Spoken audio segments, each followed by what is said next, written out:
Some would say justice is served as Interim Police Chief Anthony Moore announces the termination of JPD officer Vincent Lampkin. Pillahatchee officials are in a race against time with only 30 days to pay back $500,000 in misspent drug money. Mississippi leaders are having to adjust the regulations of abortion due to a woman giving birth in an abortion clinic. I just did what anybody should do, is to protect your own. A Jackson resident woke up to quite a surprise this morning. A man had broken into his house with the intentions of robbing him. I come around the corner coming out the bedroom and seen somebody in the house, and he took off in the kitchen. So I chased him to the front door. That's where it went down. Most people's initial reaction would be to run and hide, but this Jackson resident decided to fight back, holding the burglar down until police came. Reckon I watched too much TV, so I put my knee in the back of his neck just like the police. Fortunately, nothing was taken from the home, but it was suspected that a TV was just one of the targets in this home invasion. He had moved the TV that we had in the back, from the front to the back somewhere. But I caught him and gave him a good whooping. According to the Jackson's annual crime report, there's been a total of 8,217 reported property crimes. People work hard for everything they got in their houses, and nobody want they took like that. So I just did what anybody should do, is to protect your own. JustinP reporting. Been crying and boo-hooing and all day because when I think about it, I don't think I think about what if they're going to run out here to kill my son. John Knight III is a 19-year-old honor student from Callaway High School with a D1 scholarship to Utah State, and he is accusing JPD officer Vincent Lampkin of police brutality. He came up, opened the door, and he snapped me out the car and put me on the ground.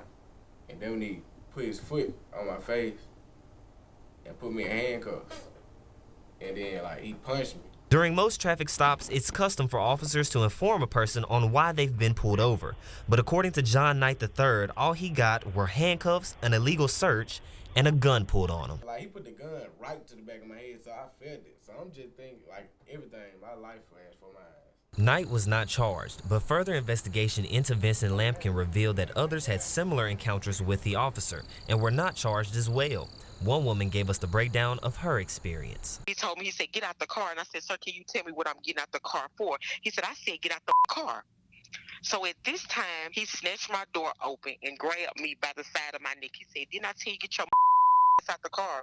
And he slammed me down. Other information revealed that Officer Lampkin was banned off of Tougaloo College campus due to conduct violations with the school and students. JustinP reporting. Mayor Chokwe Antar Lumumba states that the city is taking full responsibility of the death of a teen who died one day before her graduation due to an uncovered manhole. With elections coming up in Mississippi, one question is being asked. Is it too hard for convicted felons to regain their right to vote? Alcoholic beverage control officers storm a Carthage resident's home due to a dangerous moonshine operation.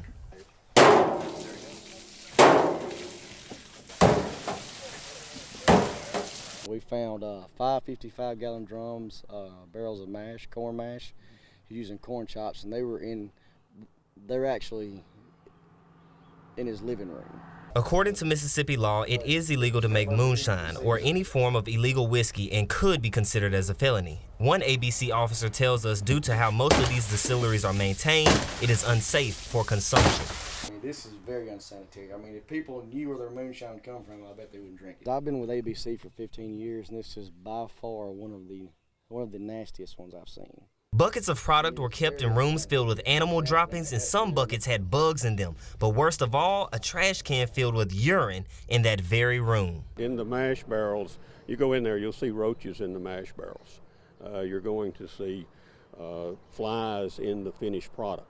Making moonshine might not be the most common way of making money, but for some it can turn a profit, tripling in price based on the quality. It's a market for it. He's selling his for $40 a gallon, so it's supply and demand. If somebody wants it, somebody's gonna make it. JustinP reporting. Some would say justice is served as Interim Police Chief Anthony Moore announces the termination of JPD officer Vincent Lampkin. The City of Jackson has conducted an extensive investigation into the allegations of the use of excessive force by a Jackson police officer against Mr. John Knight III. John Knight III is a Callaway honor student who accused Officer Vincent Lampkin of police brutality. The Knight family later filed a formal complaint against the officer and a lawsuit against JPD, giving them 90 days to deliver their investigation.